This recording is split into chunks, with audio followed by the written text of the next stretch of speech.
سورہ فاتحہ 3 دفعہ سورہ توحید پڑھ کر تمام مومنین مومنات محرومین تمام علماء تمام شہداء اپنے محرومین کو میرے محرومین استاد سید سبت جعفر شہید عارف حسینی اور بیگم و خواجہ محمد اشرف اور عزیز فاطمہ بنت محمد تقی بیگم و خواجہ محمد طفیل خواجہ عبدالعلی بیگم و خواجہ نیاز احمد بیگم و حاجی خادم صاحب اور ان کے تمام خانوادے اور تمام محرومین کے لیے بسم اللہ الرحمن الرحیم الحمدللہ رب العالمین الرحمن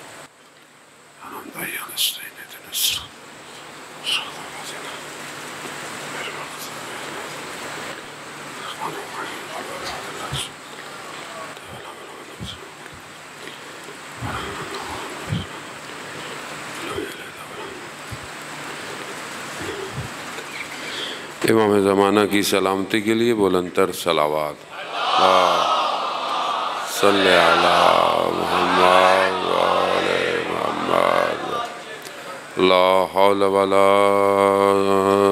قوت الا باللہ العلی العظیم حسبنا اللہ ونعم الوکیل نعم المولا ونعم النصیر اعوذ باللہ من الشیطان الرجیم بسم اللہ الرحمن الرحیم الحمدللہ الذی یؤمن الخائفین وینجی الصالحین ویضع المستکبرین ویہلک ملوکا ویستخلف آخرین والصلاة والسلام علی رسول الثقلین محبوب رب المشرقین والمغربین جد الحسن والحسین نبینا سیدنا بالقاسم محمد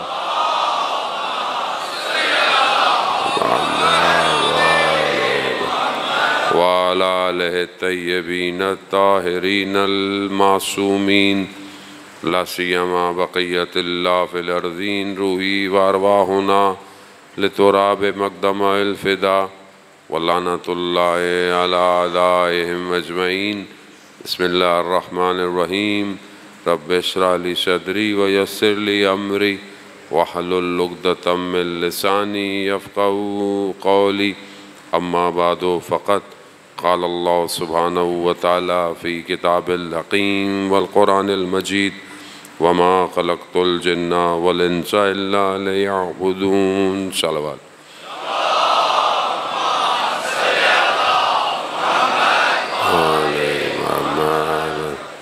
اسدار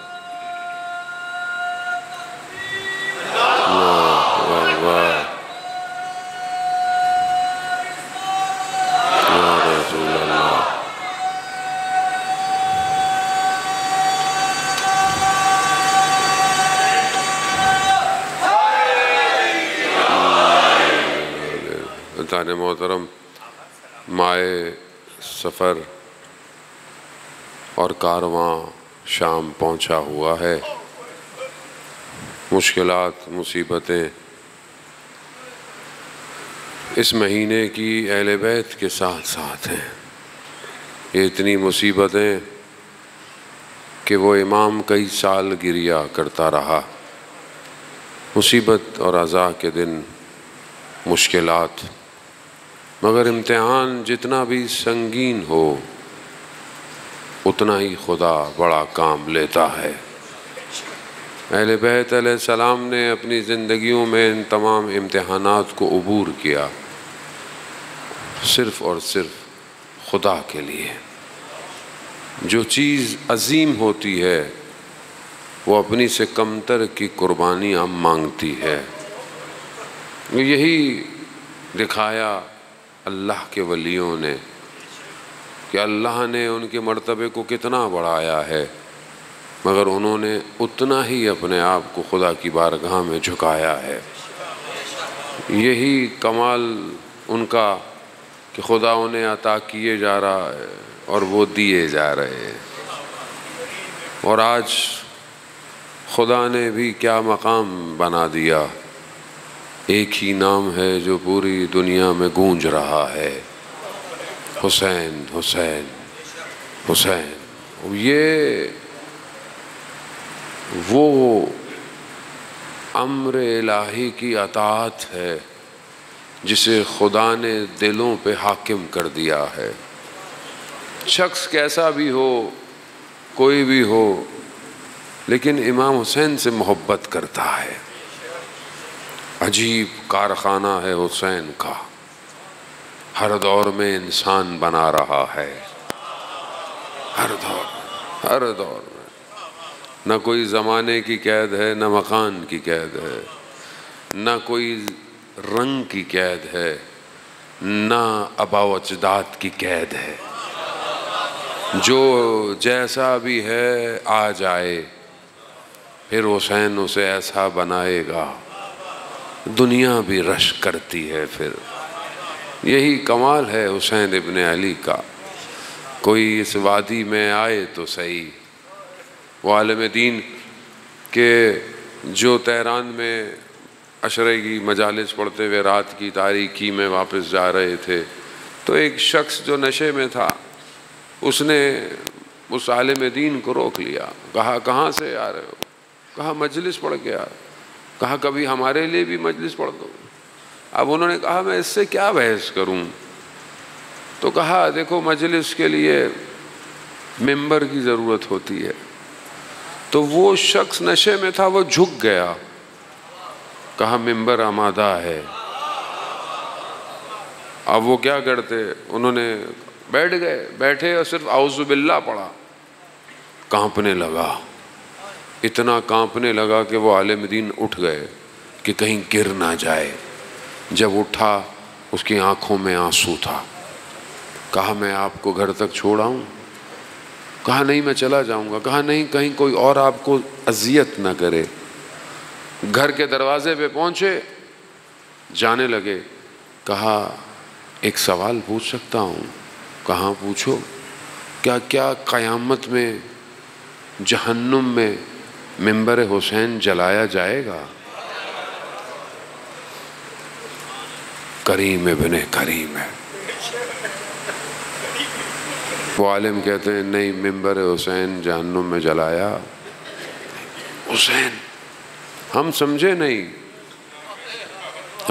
نہیں، کہاں کہاں دنیا میں کس کس کو حسین کھینچ رہا ہے۔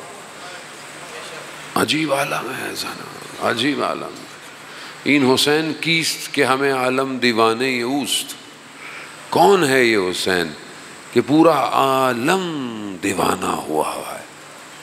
عزیزان محترم، آپ اپنی زندگی میں آپ کے اپنے تجربے ہیں، لیکن میں نے بھی اپنی آنکھوں سے گناہگار دیکھا ہے، کیسے کیسے حسین لوگوں کو کھینچ رہا ہے۔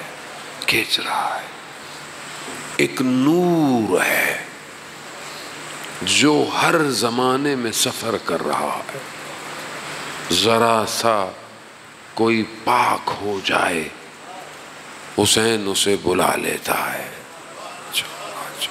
یہ ہمیں دروازے بند کر کے اپنی دکانیں کھول کے گھوم رہے ہیں، یہ فرقہ وہ فرقہ، یہ مکتب وہ مکتب۔ ادھر کوئی مکتب، ادھر صرف انسانیت ہے۔ بس انسان بننا ہے تو حسین کی دانشگاہ میں آؤ۔ حسین کی دانشگاہ دروازے کھول کے بیٹھی ہے۔ اور یہ سلسلہ جاری، اور ہر زبان میں، ہر مکان میں دنیا کی کس کس جگہ پر ذکر ہو رہا ہے۔ میرا آپ کا کوئی کمال نہیں ہے، کمال قال رسول اللہ کا ہے۔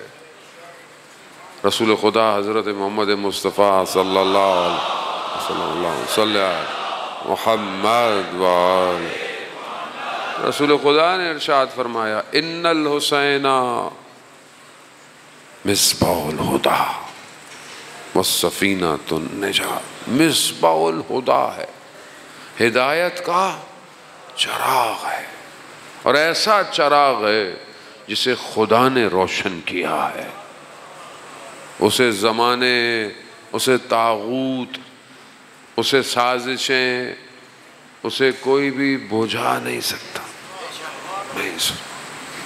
وہ عین طوفانوں میں جل رہا ہے، کہ کوئی ہے جو ہدایت چاہتا ہے اور کوئی نہیں بجھا سکتا، کوئی نہ بجھا پایا ہے، بجھ گئے بجھانے والے کوئی نہیں ہے۔ جانے آپ کے سامنے دنیا کے حالات، جمعے کا دن ہے، میں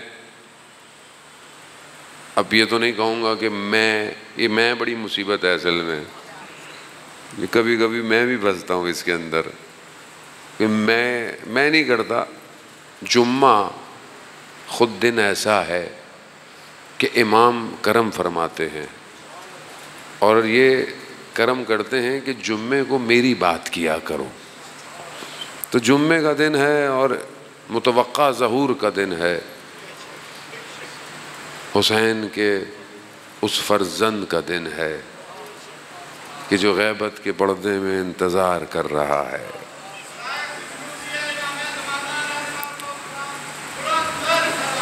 اللہم صلی علی محمد وآلہ۔ عزیزان محترم، بہرحال ہماری گفتگو جو موضوع ہے، میں نے کہا وہ ادھر ادھر نہ جائے، وہ اپنی جگہ رہے۔ ہماری گفتگو ہے کہ حضرت آدم کو اللہ نے 3 چیزیں پیش کیں: عقل، دین، حیا۔ حضرت آدم نے عقل کا انتخاب کیا اور آواز آئی جو عقل کا انتخاب کرتا ہے دین بھی اسی کے پاس ہے اور حیا بھی اسی کے پاس ہے۔ تو عقل بہت ضروری ہے، لاجک بہت ضروری ہے۔ بغیر عقل کے توحید کو مانا نہیں جا سکتا، اور جس قوم میں عقلانیت نہ پائی جائے وہ قوم دب جاتی ہے۔ آج امام کے ظہور کے لیے عقل کی ضرورت ہے، وہ جو عقل انسان کو آگے کی طرف لے کے جائے۔ یہی بہرحال ہماری گفتگو چل رہی ہے، جمعے کا دن ہے، بہرحال اس کو مجھے مرج کرنا ہے۔ حالات آپ کے سامنے ہیں، اب اس عقل کو برائے کار لاتے ہوئے ہم نے یہ دیکھنا ہے کہ ہم نے امام کے ظہور کے لیے کیا کرنا ہے اور کیا کر رہے ہیں۔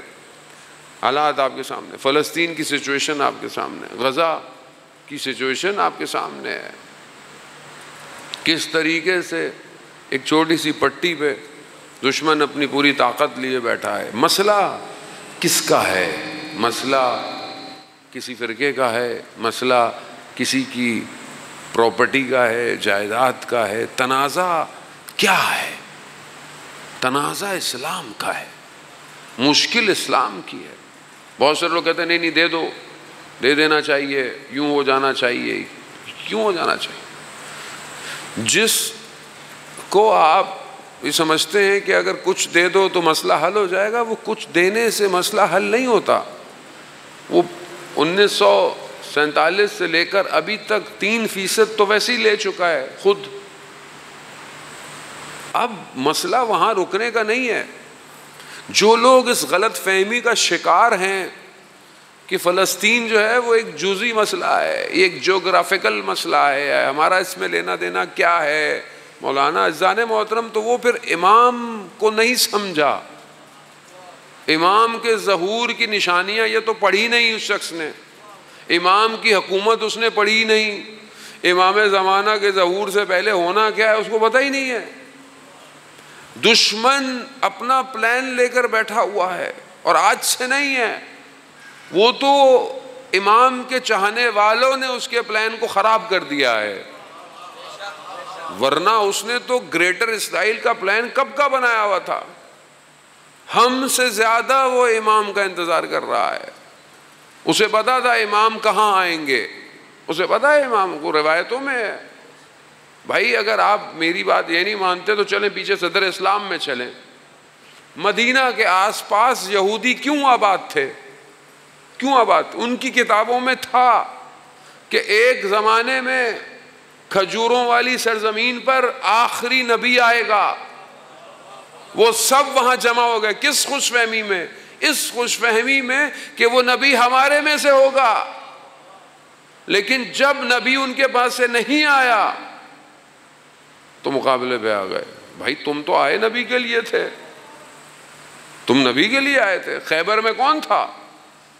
باقی اور کتنے قبیلے تھے؟ سب اس لیے آئے تھے کہ وہ جو آنے والا ہے وہ آخری نبی ہے۔ اب نہیں آیا نبی، کیا کریں؟ جب ہمارے میں سے نہیں آیا تو بھائی مقابلے میں آ گئے۔ وہی سب جانتے ہیں آخری آنے والا ہے، اور وہ جو آئے گا وہ اللہ کی حکومت کو نافذ کرے گا، اور اس ایک کو روکنے کے لیے یہ سارا پلان ہے، یہ سارا سسٹم اسی کے لیے ہے۔ تعجب ہوتا ہے جو لوگ سمجھ نہیں پا رہے آج فلسطین کو۔ فلسطین بشریت کی تاریخ کو موڑ دینے والا ایک ایسی جگہ پر آ گیا ہے جہاں دنیا تبدیل ہو رہی ہے، جہاں پر حق اور باطل الگ الگ ہو رہا ہے۔ اب آپ کی مرضی ہے، اب آپ چاہتے ہیں کہ تاریخ میں بیٹھ کر سوچتے رہیں اور حال کے امام اور امام کی ضرورت کو محسوس نہ کریں، تو پھر ہمارے میں اور ان میں کوئی فرق نہیں۔ جو کوفہ میں بیٹھ کر امام علی پر تو گریہ کرتے رہے، مگر حسین ابن علی کربلا میں اکیلا کھڑا تھا۔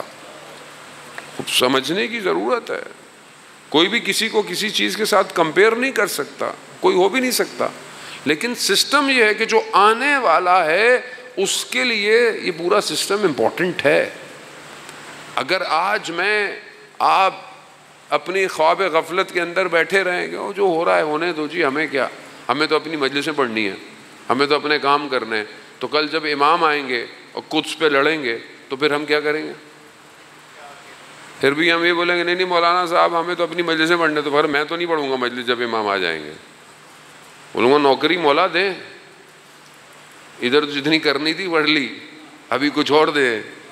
عزیزان محترم، خوب عزیزان سمجھنے کی کوشش کریں، ڈیموگرافک سچویشن کو دنیا کی سمجھنے کی کوشش کریں، اور اپنے اندر بیداری بہت امپورٹنٹ ہے۔ یہ جتنی بھی بہرحال گفتگو ہے اس کا اصل ہدف امام ہے۔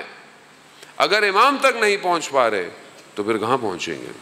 اور یہ ہر جگہ سچویشن آپ کے سامنے ہے، سچویشن آس پاس ہے، سازشیں آپ کے سامنے۔ کل میں نے آپ کی خدمت میں عرض کیا کہ وہ گفتگویں، وہ سبجیکٹ جو معاشرے کو بناتے ہیں وہ ہمارے ہاں نہیں ہیں، وہ خود پڑھتے ہیں وہ لوگ۔ ہمیں وہ پڑھایا جاتا ہے جس میں نوکری کی جائے خالی، اور افتخار سے نوکری کی جائے، اور حکومت کون کرے گا؟ وہ کرے۔ سسٹم کس کے پاس؟ وہ کرے۔ Economical system, e commerce, I T, artificial intelligence, robots, satellite, سب ہم نے کیا کرنا ہے؟ تو کس امام کا انتظار کر رہے ہیں؟ جب امام آئیں گے تو سیکیورٹی کون دے گا؟ بولیں گے تو مولا ہیں، مولا کو سیکیورٹی کی کیا ضرورت ہے؟ مولانا صاحب عزیزان محترم، عجیب کوفہ تھا کہ وقت کا امام مسجد میں شہید ہو گیا۔ جو اللہ نے لکھا ہے وہ ضرور، لیکن میں نے آپ نے تو اپنی ڈیوٹی کرنی ہے۔ اور یہی حالات بہرحال پارا چنار کے آپ نے دیکھے کچھ عرصے پہلے رہے کہ بہرحال ابھی تو علماء کرام وہاں پہنچے ہوئے ہیں اور یہ حالات ہے، لیکن ہم بھی تب بیدار ہوتے ہیں جب پانی اوپر سے گزر جاتا ہے۔ ہر دفعہ بس مظاہرے کر لو، مظاہرے، بھائی مظاہرے میں اسٹریٹجی بناؤ، کو پلاننگ کرو، کو بیدار ہو، کو سسٹم بناؤ، لیکن بس جب کچھ ہوگا تب دیکھا جائے گا۔ عزیزان محترم، ایسے امام کا انتظار نہیں کیا جا سکتا۔ اللہ نے اس آخری کو اپنے پاس رکھا ہوا ہے، جب تک امت تیار نہیں ہوگی وہ نہیں آئے گا، نہیں آئے گا۔ تو وہاں کل میں نے آپ کی خدمت میں بیان کیا کہ جو چیزیں عقل کو زائل کر دیتی ہیں، عقل کو بیکار کر دیتی ہیں، اس میں شہوت ہے، غضب ہے، ہوائے نفس ہے۔ انسان جب خواہشات کا تابع ہو جائے تو پھر عقل جو ہے وہ نہیں دیکھتی، عقل اندھی ہو جاتی۔ اب وہ کون سی چیزیں ہیں جو عقل کو ایکٹیویٹ کرتی ہیں؟ کون سی چیز ہے جو عقل کو سب سے بہتر کرے؟ پہلی چیز علماء بیان فرماتے ہیں وحی ہے، وحی۔ نہج البلاغہ میں نے پہلے بھی عرض کیا کہ امام نے فرمایا اللہ نے نبیوں کو مبعوث اس لیے کیا تاکہ یہ دفن شدہ عقلیں باہر آئیں۔ پہلی چیز وحی ہے، وحی عقل کو کمال پہ لے کے جاتی ہے۔ وحی یعنی اب وحی میں ہم کیا بولے مولانا صاحب ہمارے پاس تو نہیں آئیں گے اب ملائکہ، نہیں وہی تو ختم ہو گئی. رسول خدا جب تک تھے وہی آتی. اب وہی کہاں ہے؟ کلام الہی قرآن کیا ہے؟ وحی کی صورت میں نازل ہوا قرآن ہے. یہ ہماری زندگی میں کتنا ہے؟ قرآن عقل کو رشد دیتا ہے. اتنا ہی معاشرے میں قرآن کو ہلکا کر دیا ہم نے. اب آپ کے سامنے قرآنی محفلیں، کتنی قرآنی محفلیں ہوتی ہیں. رمضان میں ہوتا ہے تھوڑا بہت، بس وہ بھی تھوڑا بہت پڑھ لیتا ہے، بلکہ وہ بھی لوگوں کو بتایا دیکھو قرآن شروع کیا تو ختم کرنا پڑ جائے، وہ ڈر کے مارے شروع نہیں کرتا. وہ ہمارے ہاں تو آپ کانسیپٹ دیکھیں نا کیسے ہیں. شروع کیا تو پڑھنا پڑ جائے گا. بھائی کس نے کہا ہے جتنا پڑھنا ہے پڑھو. اگر جو ہمارے دوست احباب قرآن پڑھتے ہیں ان کو قرآن پڑھنے پہ اتنا لگایا کہ قرآن سمجھنا نہیں ہے، صرف پڑھنا ہے. یا تو عربی اتنی اچھی آئے کہ انسان پڑھے اور سمجھ میں آ جائے. جانے محترم قرآن کم ہے نا. اسلامی معاشرہ ہے. مجھے بتائیں ٹی وی پہ کتنا قرآن آتا ہے؟ صبح جب آپ ٹی وی کھولتا ہے تب قرآن آتا ہے، جب کوئی بھی ٹی وی نہیں کھولتا. پرائم ٹائم پہ کبھی کوئی قرآن کا پروگرام آیا؟ ٹی وی والا بولے گا بھائی میں پرائم ٹائم بیچوں گا کیسے؟ چلیں ٹی وی کو چھوڑو دیں. موبائل میں کتنی اپلیکیشن ہے ہمارے قرآن کی. وہی نہیں ہے.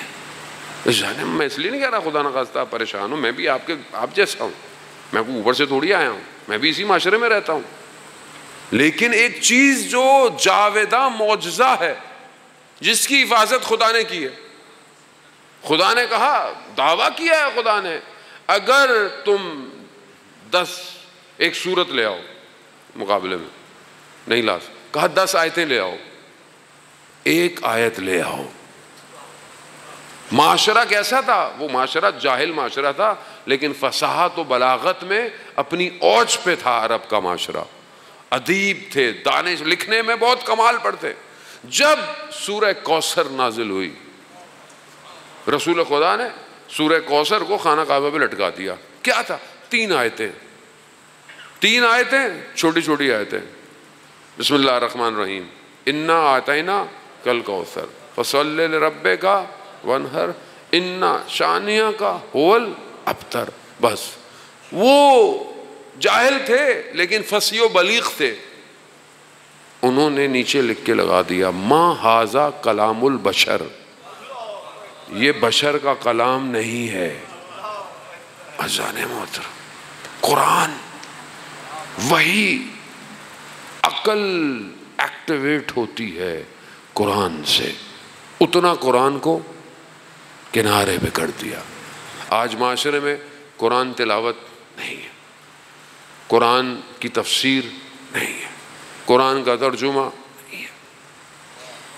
مسلمان ملک ہیں، چلو کافر ملک ہوتا تو چلو سمجھ میں بھی آتا، نہیں ہے. یہی تو وجہ ہے. پھر پروڈکٹ کیا نکلے گی جب بغیر قرآن کے وحی کے آپ معاشرہ بنائیں گے؟ تو یہی پروڈکٹ ہے نا اوپر بیٹھی ہوئی ہے. پروڈکٹ یہی ہے، گلا کرنے کی ضرورت نہیں ہے. قرآن کے بغیر ایسی پروڈکٹ باہر آئے گی، ایسی چیزیں حکومت کریں گی، یہی کرپشن ہوگی، یہی سٹوریاں ہوں گی ساری. کیوں ہوگی؟ جب تربیت ہی نہیں ہے، جب اللہ کے کلام سے رابطہ ہی نہیں ہے، انبیاؤں کے قصوں پہ عبرت ہی نہیں لے رہا انسان. قوموں کے ساتھ خدا کس طرح بہیو کر رہا ہے نہیں پتہ لوگوں کو.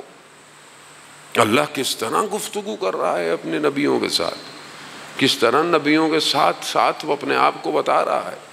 اذان محترم خدا قرآن میں سورج کی قسم کھاتا ہے، ستاروں کی قسم کھا کر کیا کہتا ہے؟ اے نبی ہم نے کب آپ کو تنہا چھوڑا؟ کب چھوڑا؟ خدا. لیکن میرے پاس وقت ہی نہیں ہے. واٹس ایپ کے میسج دیکھتا رہتا ہوں، انسٹاگرام دیکھتا رہتا ہوں، اپنے فیورٹ جن کو فالو کرتا ہوں ان کی پوری زندگی پتہ ہے مجھے. صبح کیا کرتے ہیں، دوپہر کیا کرتے ہیں، شام کیا کرتے ہیں، گاڑی کون سی ہے، گھڑی کون سی ہے، کھانا کیسے کھا رہا ہے، سب پتہ ہے. آن لائن ناراض ہو جاتے ہیں، کوئی بولے آپ آن لائن سے جواب نہیں دیا، وہ جو 24 گھنٹے آن لائن ہے، اس نے کبھی کہا کہ تم میری طرف متوجہ نہیں ہو؟ میری راہیں تمہاری طرف کھلی ہوئی ہے، تم آؤ تو صحیح میرے پاس۔ اس دور میں کوئی اور سسٹم نہیں ہے جو عقلوں کو رشد دے سکے سوائے قرآن کے۔ قرآن کیوں؟ قرآن اور رسول خدا نے فرمایا۔ اب آپ بولیں گے مولانا صاحب کیا ہو گیا آپ کو؟ مسئلہ ہمارا یہی ہے جان محترم، قال رسول اللہ صلی اللہ علیہ وآلہ وسلم اللہم صلی علی محمد و انی تارکم، کیا میں تمہارے درمیان میں دو گران بہار چیزیں چھوڑ کے جا رہا ہوں، قرآن اور اہل بیت۔ جس نے دونوں سے تمسک کیا وہ پہنچے گا کوثر تک۔ دونوں سے تمسک کرنا ہے، دونوں کہاں ہیں؟ آپ بولیں گے کہ مولانا صاحب ہم اہل بیت مجلس سمجھے نہیں ہم اصل میں۔ ابن عباس کو حاکم وقت نے کہا علی کے فضائل پڑھنا چھوڑ دو، تو آگے سے کیا جواب دیا؟ کیا میں قرآن کی تلاوت چھوڑ دوں؟ قرآن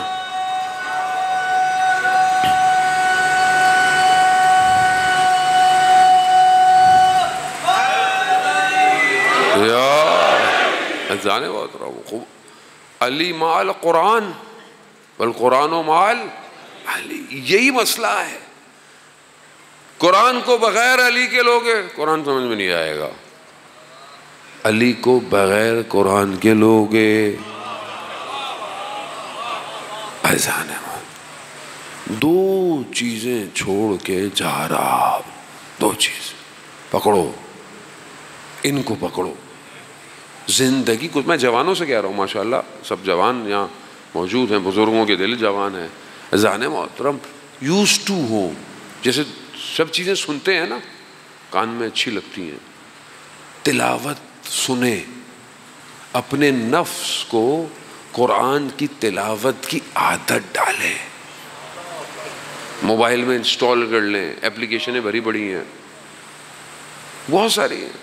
یوٹیوب پہ بہترین قاری دنیا کے موجود ہیں، بہترین قاری، قرات بچوں کو سکھائیں، کمپٹیشن مانوس کریں قرآن سے۔ پہلا درجہ مانوس کرنا ہے، اپنے آپ کو اٹیچ کرنا ہے، دوسرا پھر تفکر ہے، تدبر ہے، علم ہے، قرآنی گفتگویں ہیں۔ قرآن ہر جگہ، ہر چیز۔ سورہ یوسف میں نے آپ کی خدمت میں عرض بھی کیا، کس طرح خدا بتا رہا ہے کہ اگر خدا نہ بچائے تو کوئی نفس امارہ سے بچ نہیں سکتا۔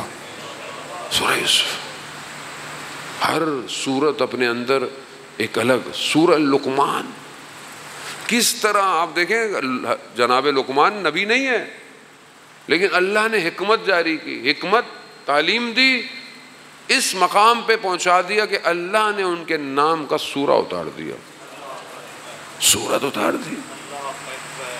خدا خود کیا ان اصطفیٰ، کئی جگہ پہ ہم نے انتخاب کیا، ہم نے موسیٰ، ہم نے احسان کیا، ہم نے قرآن قرآن۔ آیت اللہ عظمہ بہجت رضوان اللہ تعالیٰ علیہ سے کسی نے پوچھا کہ ہمیں امام زمانہ کی زیارت کرنی ہے، تو انہوں نے کیا فرمایا؟ انہوں نے کہا قرآن کھولو، قرآن کی زیارت کرو۔ کہا امام نہیں ہے بھی، حاضر نہیں ہے، قرآن کھولو۔ کہا امام تشریف لائیں گے، کیسے بیٹھو گے امام کے سامنے؟ باادب ہو گئے، دو زانو ہو گئے؟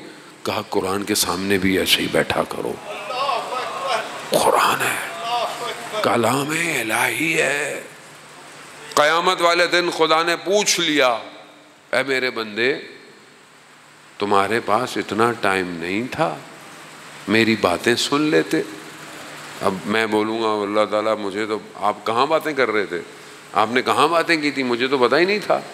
کہا قرآن میرا کلام ہے، تم نے اپنی زندگی میں کتنا کھولا، کتنا کھولا۔ ایسا وہ گھبرانے کی ضرورت نہیں، آپ گھبرائے نہیں، یہ درس حسین کا۔ اب آپ خود سوچیں، نیزے پر سر ہے، سورہ کہف کی آیت کی تلاوت کی جا رہی ہے، یعنی جو حسین ابن علی نیزے پہ بھی نہیں چھوڑے اسے قرآن کہتے ہیں۔ قرآن ہے، عقلوں کو رشد دیتا ہے، پہلی چیز ہے یہ عزیزان محترم، وہی کوئی چیز آپ کو رشد نہیں، وہ خالق جانتا ہے مخلوق کو، جس نے بنایا ہے وہ جانتا ہے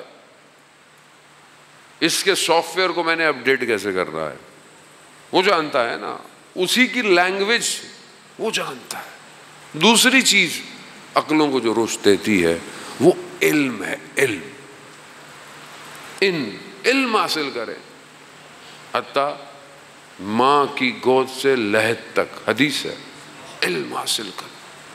اور میں کل انشاءاللہ زندگی رہی تو سالم عقل کی نشانیاں بتاؤں گا، اس کے اندر بھی علم ضروری ہے، رکے نہیں، کوئی بھی علم ہے پڑھتے رہے، فزکس پڑھیں، کیمسٹری پڑھیں، میتھس پڑھیں، جیوگرافی پڑھیں، آرٹس پڑھتے رہے، علم رشد دیتا ہے۔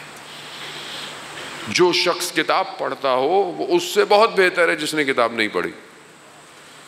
معاشرے میں علم بھی کم ہو گیا ہے، شارٹ کٹ زیادہ ہو گیا ہے، آج کل تو ویسے یوٹیوب، فیس بک، ٹک ٹاک ہو گیا ہے ہر چیز۔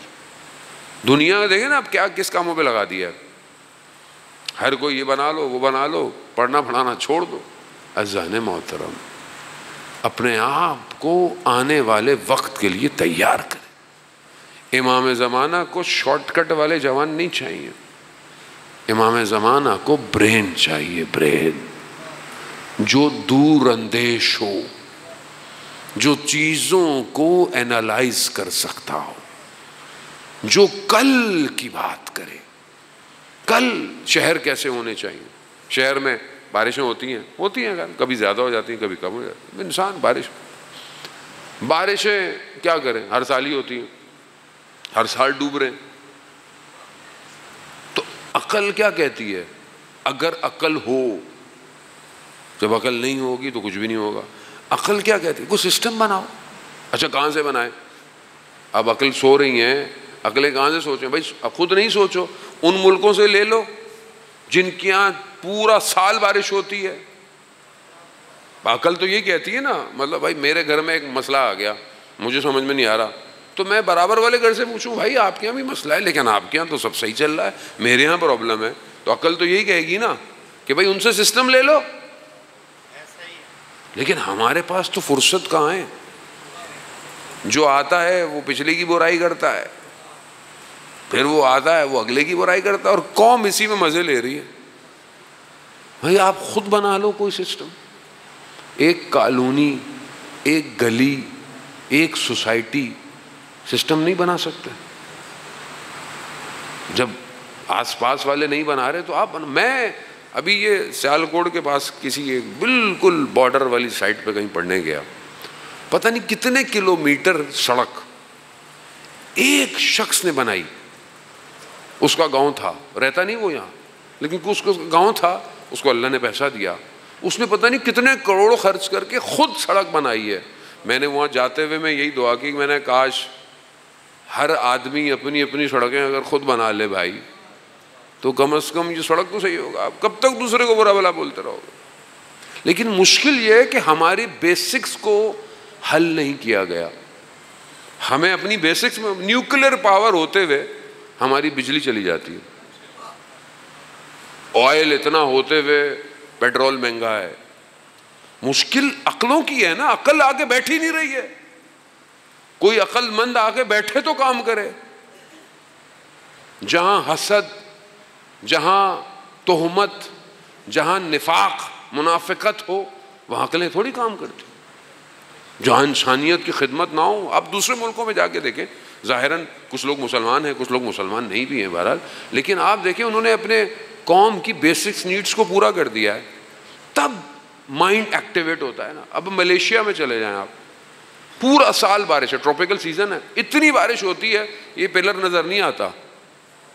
10 منٹ بعد آپ نیچے اتریں, پانی کہاں گیا, کہاں گیا؟ سسٹم بنایا, روڈ ایسے ہیں ایبزارب کر لیتے, نکال لیتے. خوب انسان نے بنایا ہے, کوئی فرشتے نہیں ہیں. یہ چھوٹی سی مثال ہے یہ, کیونکہ عقلیں سلا دی گئی ہیں. پوری قوم کی عقل سلا دو, امت اب جو اسلام کے نام پر آئے اس میں اسلام کے نام پہ سلا دو, فرقوں کے نام پہ سلا دو, سیاست کے نام پہ سلا دو, پارٹیوں کے نام پہ ایک ہی گھر میں لڑوا دو, اور اصل مقصد جو خلقت کا ہے وہ بھول گئے. تو کون بچائے گا؟ کوئی نہیں بچائے گا سوائے حسین ابن علی کے. کوئی نہیں بچائے گا. جانے یہ نہ ہو کوئی قوم بیدار نہ ہو. اس لیے سب سے زیادہ پریشر بھی ہمارے اوپر ہی ہوتا ہے. دباؤ, روکو, مشکل میں ڈالو. باہر سے مشکل نہیں ہوتی, اندر سے ڈال دو. اندر ایسے لوگوں کو لے آؤ جو اور مشکل ڈال دو. عقل اگر ہوگی تو ہر چیز بہتر. تیسری چیز, پہلی وہی, دوسرا علم.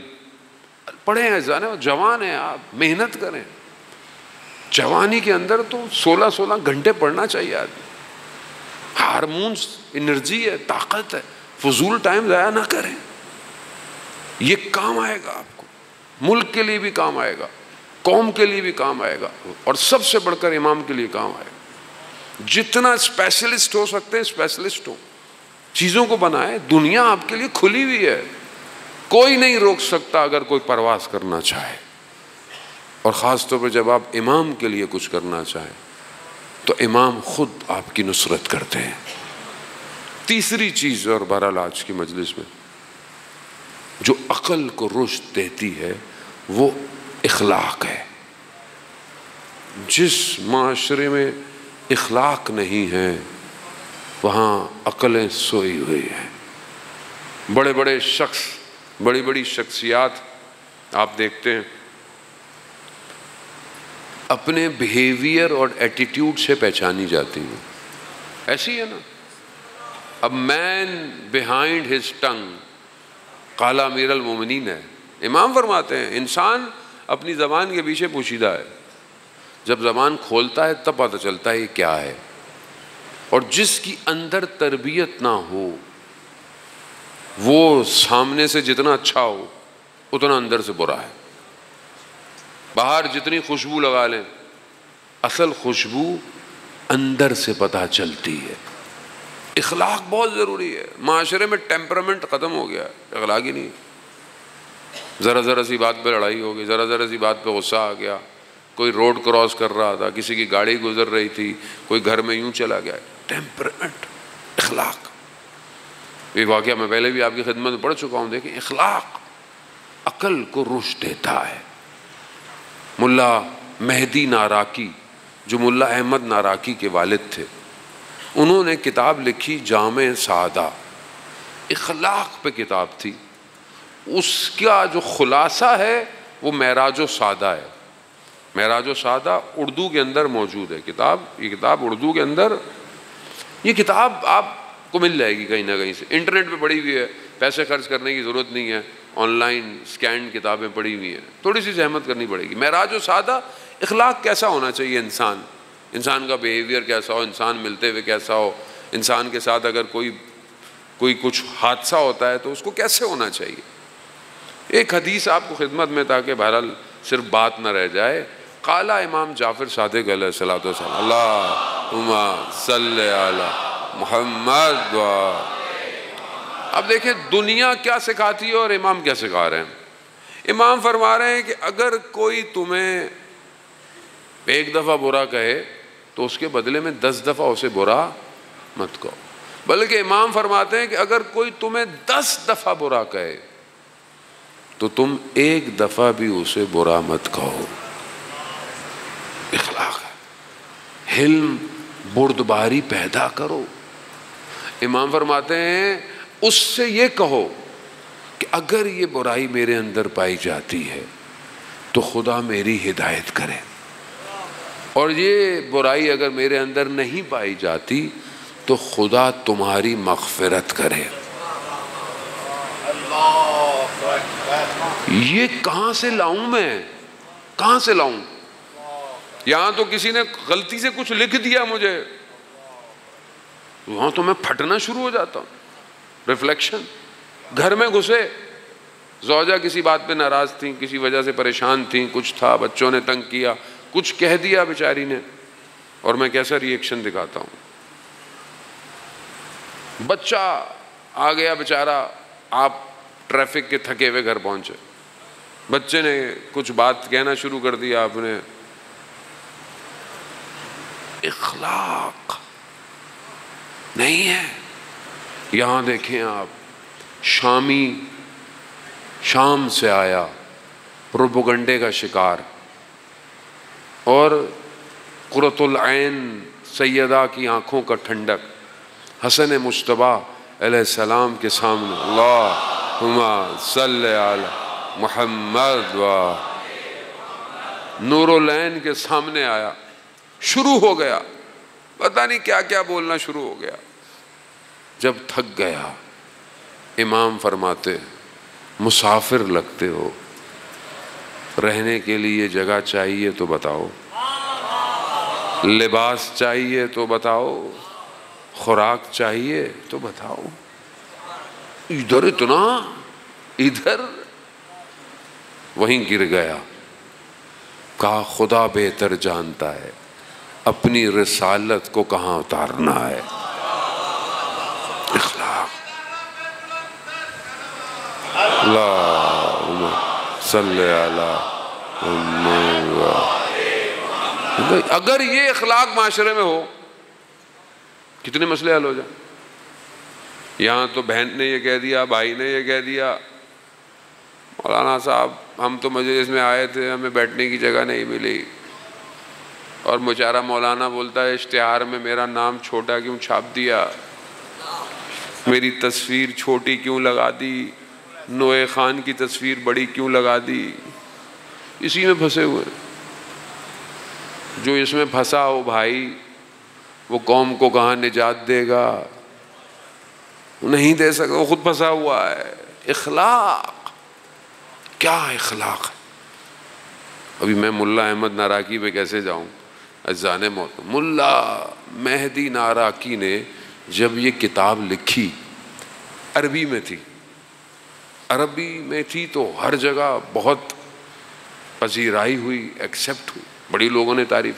تو یہ نجف چلے گئے، نجف کے پڑھے ہوئے تھے، واپس چلے گئے تھے، پھر نجف زیارت پہ گئے.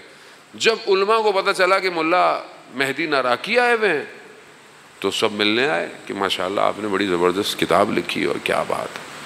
ایک عالم ملنے نہیں آیا. کون ملنے نہیں آیا؟ سید مہدی بحر العلوم. جمعے کا دن ہے، مجھے بریکٹ کھولنے دیں تاکہ میں بتاؤں کہ یہ سید مہدی بحر العلوم کون ہے. وہ ہستی ہے کہ جسے مسجد سہلا میں امام حاضر نے سینے سے لگا کر علم کو منتقل کیا. علم، علم منتقل ہوا. یا وہ ہستی سید، بزرگ ہستی، اور اتنی بڑی ہستی ہے، جانے میں آپ کو کہاں کہاں لے کے جاؤں میں اب آپ کو.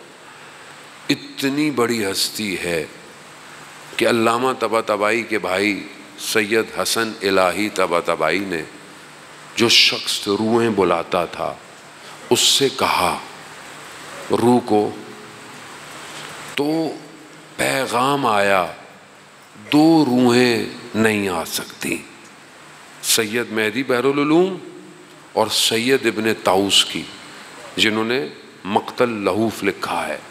ان 2 کی روحیں نہیں آ سکتی. کہا کیوں؟ کہا امیر المومنین کے دربان ہیں، اس مقام پر، اس عالم میں، عالم دوسرا ہے، عالم برزخ ہے دوسرا ہے. ابھی میں وہاں آپ کو لے کے جاؤں گا تو آپ واپس آنا مشکل ہو جائے گا، ابھی ادھر ہے. اب وہ سید مہدی ملنے نہیں آئے. اب آپ کو پتہ چلا کتنی بڑی ہستی ہے، ملنے نہیں آئے. ملا مہدی ناراکی نے کہا کہ میں خود چلا جاتا ہوں. جانے لگے تو اطراف میں جو ہمارے جیسے لوگوں، میں تو خود ایسے ہی ہوں ویسے، دوسروں کیا بولوں، کہاں جا رہے ہیں؟ ان کو آنا چاہیے تھا، آپ کہاں جا رہے ہیں؟ تو انہوں نے کہا نہیں وہ سید ہے، بزرگوار ہے. میں گئے، درس دے رہے تھے، درس ختم ہوا، اٹھ کے چلے گئے، یہ بھی اٹھ کے چلے گئے، کوئی بات نہیں ہوئی. کچھ دن گزرے، انہوں نے کہا پھر چلتا ہوں میں. تو آس پاس تھے، کہتا بس کر دیں، کافی مولانا بھائی، وہ آپ کی طرف توجہ ہی نہیں دے رہے. کہا کوئی بات، سید ہے، بزرگوار ہے. گئے، درس ختم ہوا، وہ بھی اٹھ کے چلے گئے، یہ بھی اٹھ کے چلے گئے. یہ پھر کربلا گئے، سامرا کاظمین زیارتیں کرتے کرتے واپس نجف آئے، اور اب واپس جا رہے تھے اپنے گھر کی طرف. تو انہوں نے کہا چلو اب آ ہی گیا ہوں تو ایک اور دفعہ ان کی خدمت میں چلتا ہوں. اب جیسے ہی ان کو پتہ چلا کہ ملا مہدی ناراکی آ رہے ہیں، ننگے پاؤں دوڑتے ہوئے گلی سے استقبال کیا، بٹھایا، بیٹھے، بات چیت. کہا پوچھیں گے نہیں کہ میں نے پہلے آپ کی طرف توجہ کیوں نہیں دی، آپ آئے؟ کہا نہیں مجھے علم نہیں ہے. کہا میں اصل میں دیکھنا چاہتا تھا کہ جو اخلاق کی کتاب آپ نے لکھی ہے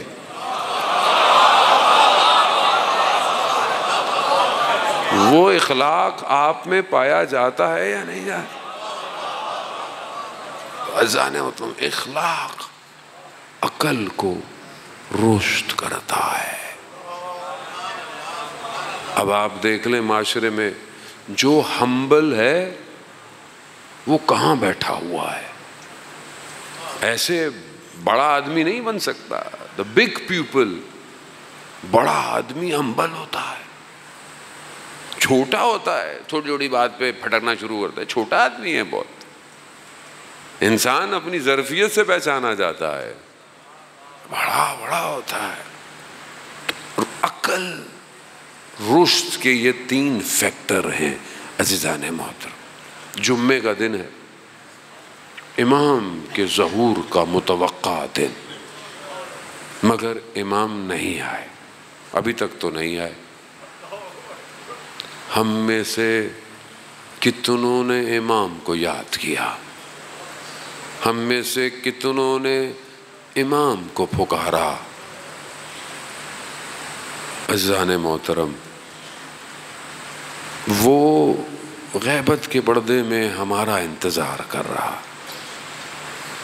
دعائے نتبہ کہ بہرحال مجھے توفیق نہ ہو پائی آج پڑھنے کی، خدا ہم سب کو توفیق دے دعائے نتبہ پڑھنے کی. دعائے نتبہ میں فراز ہے کہ خدا مجھے کوئی ایسا مونس اور یار دے دے جس کے ساتھ میں بیٹھ کر امام پر گریہ کروں. کوئی ہو نا جس کے ساتھ بیٹھ کر میں امام کی باتیں کروں. کہاں ہوگا وہ یوسف زہرا؟ کہاں ہے؟ کس زمین کے ٹکڑے نے اسے اٹھایا ہوگا؟ اینا بدم مقتول بے کربلا، کہاں ہے جو کربلا کا بدلہ لے گا؟ کہاں ہے جو زمین اور آسمان کے متصل ہونے کا سبب ہے؟ کہاں ہے وہ؟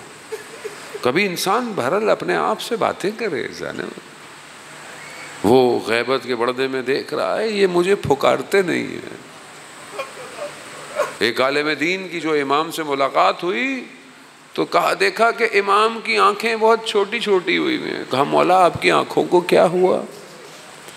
کہا گریے کی وجہ سے. کہا مولا کس پہ گریہ کرتے ہیں؟ کہا مجھے کسی اور سے تو امید نہیں ہے مگر جو الجل کہتے ہیں اور جب وہ گناہ کرتے ہیں عزیزان محترم، خدا آپ کو سلامت رکھے، خدا آپ کو سلامت۔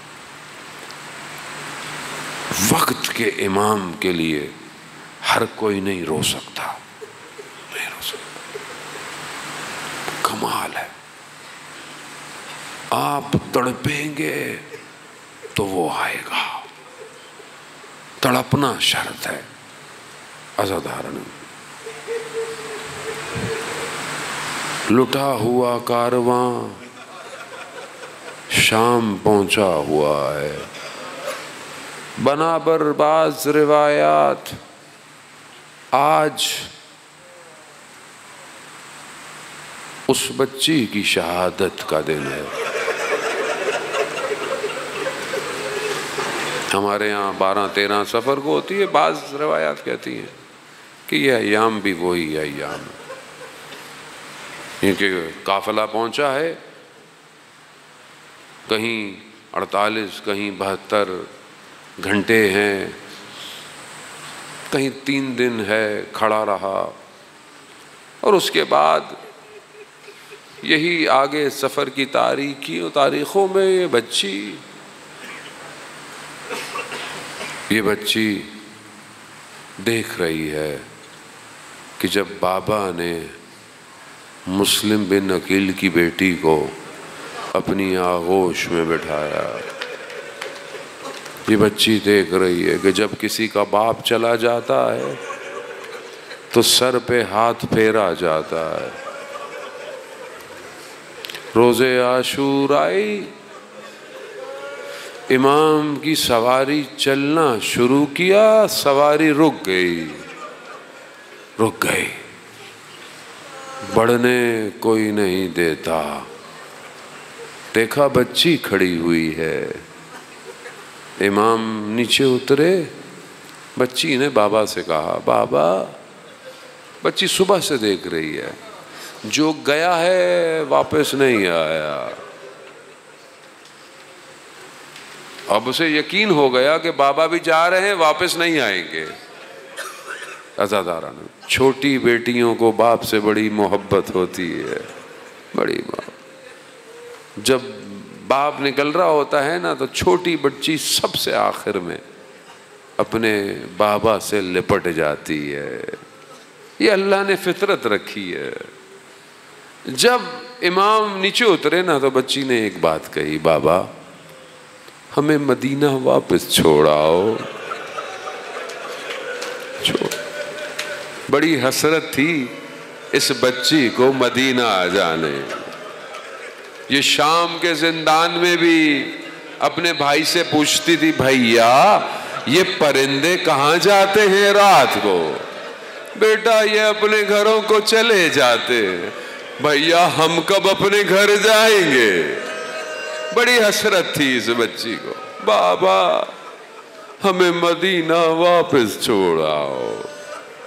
امام نے کہا، بیٹا اب دیر ہو گئی ہے۔ امام نے گلے لگایا، بڑا گریہ کیا۔ امام نے کچھ بچی کو کہا، بچی خاموش ہو گئی۔ عاشورہ، عصر عاشور، کس غربت سے میرا امام زین سے زمین پہ آیا۔ باس مقتل کہتے ہیں جب انہوں نے حملہ کیا نا، اس بچی سے برداشت نہ ہوا، یہ دوڑتی بھی آئی کہ نہ مارو میرے بابا کو، مگر لوگوں نے پیار سے اس بچی کو نہیں اٹھایا، تماچو تازیانوں سے دور کر دیا۔ بچی خاموش۔ شام غریباں، بی بی زینب نے بچوں کو گننا شروع کیا، دیکھا ایک بچی نظر نہیں آتی ہے، رات کی تاریکی ہے۔ بی بی مقتل کی طرف چلی گئیں۔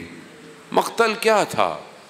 مقتل وہ جگہ ہے جہاں گلشن زہرا کے پھول اجڑے پڑے تھے، اجڑے پڑے، سر بریدہ بدن بکھرے پڑے ہیں، راحت ہے، کچھ نظر نہیں آتا۔ بی بی نے کیا دیکھا؟ بچی ایک بدن پہ سو رہی ہے۔ بیٹا کیا کر رہی ہے؟ پھوپھی جان آپ کو تو پتا ہے مجھے بابا کے سینے پہ سونے کی عادت ہے۔ بی بی نے کہا بیٹا آپ کو کیسے پتا یہ بابا کا سینہ ہے؟ رات ہے، یہ ذہن میں رکھیے گا، رات ہے، تاریکی ہے، کچھ نظر نہیں آتا، بدن کیسا ہے بچی کو پتا نہیں ہے۔ بس بچی کہا آپ کو کیسے پتا چلا؟ کہا میں تو بابا بابا کر رہی تھی، دو ہاتھ بلند ہوئے لیا لیا، بی بی لے گئی بچی کو۔ آخری دفعہ تھی جب بچی سینے پہ سوئی ہے، اب یہ سینے پہ نہیں سوئے گی، اب یہ ریگستانوں میں سوئے گی، اب یہ شہر کی گلیوں میں سوئے گی۔ بس 11 محرم کو جب یہ کارواں گزرا، کل آپ کی خدمت میں عرض کیا نا، بدن کی حالت ایسی تھی کہ امام سجاد نے جب بابا کو دیکھا تو بی بی زینب نے گرا دیا اپنے آپ کو مرقد سے نیچے، اور امام کے اس بدن پہ گریا شروع کیا۔ یہ بچی جو رات کو سینے پہ سوئی تھی، اس نے جب دن کی روشنی میں بدن دیکھا، کیسا بدن تھا؟ خون میں غلطیتا، خاک میں اٹا ہوا، اعضا کٹے ہوئے، گھوڑوں کی ٹاپوں نے بدن کو۔ اب جب یہ بچی آئی نا، اس بچی نے سوال کیا پھوپھی جان یہ کس کا بدن ہے؟ یہ کس کا بدن؟ بس ایک دو مراحل التماس سے دعا، عزاداران محترم، بس سفر چلتا رہا، بچی خاموش۔ کئی مقام پر بی بی زینب نے اپنے بھائی سے جو سر نیزے پر تھا کہا بھیا مجھ سے بات نہیں کرتے، اس بچی سے تو بات کر لو۔ بچی خاموش ہے۔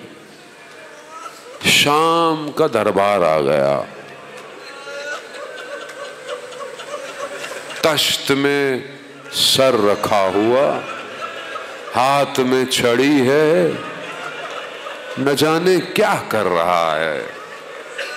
وہ لب جن پر رسول بوسے دیتے،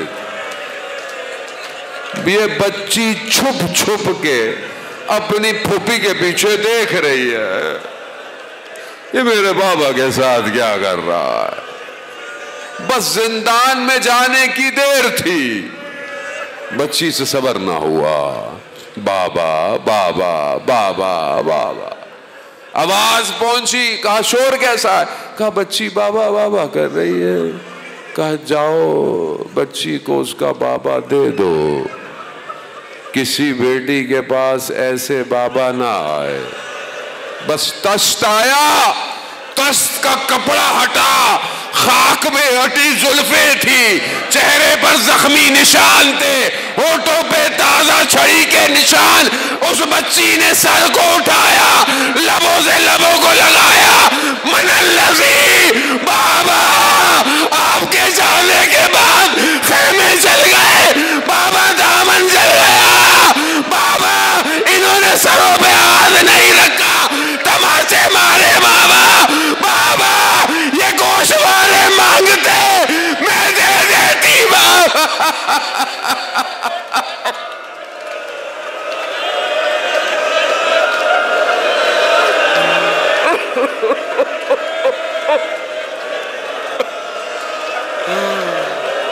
او بابا بابا کہتے بچی خاموش ہو گئی۔ او میرا غریب امام بہن کو شام کے زندان میں اتار دیا، اب لٹا ہوا کارواں پہنچا کربلا، بہن نے بھائی کے مرقد پہ گرا دیا، بھیا سب لے آئی ایک نشانی شام کے زندان.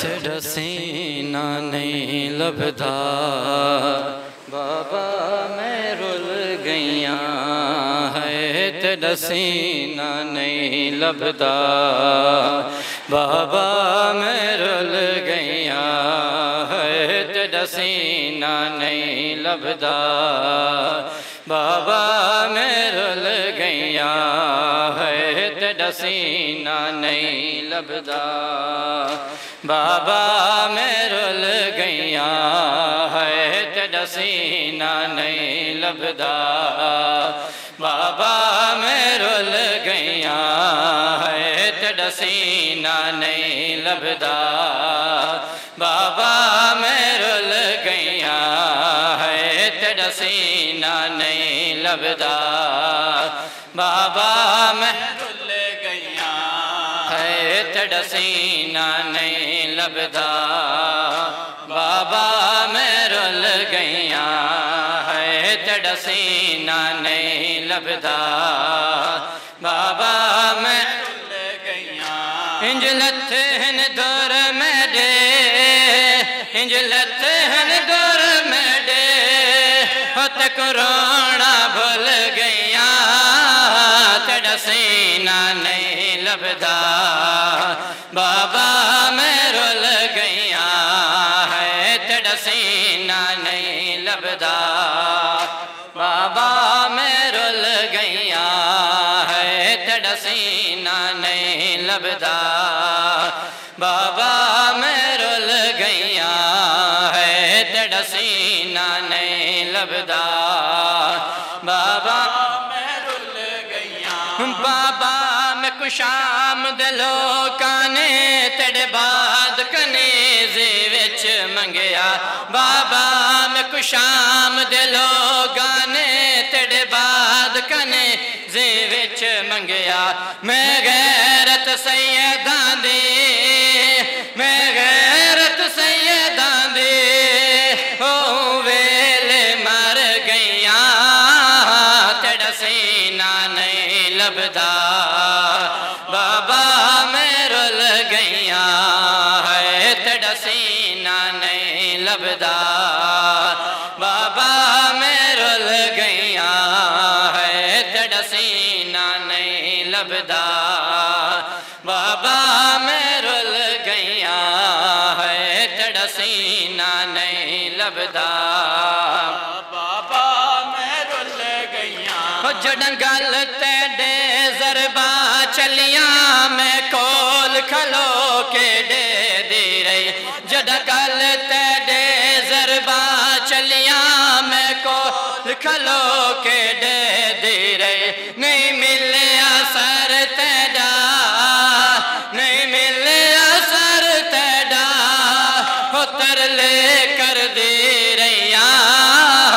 تیرا سینہ نہیں لبدا بابا میں رل گئیاں ہے. تیرا سینہ نہیں لبدا بابا میں رل گئیاں ہے. تیرا سینہ نہیں لبدا بابا میں رل گئیاں ہے. تیرا سینہ نہیں لبدا بابا میں رل گئیاں. ہو جد وکھری قید دا حکم ہویا میں کو کلیاں تنگ زندان دے وچ.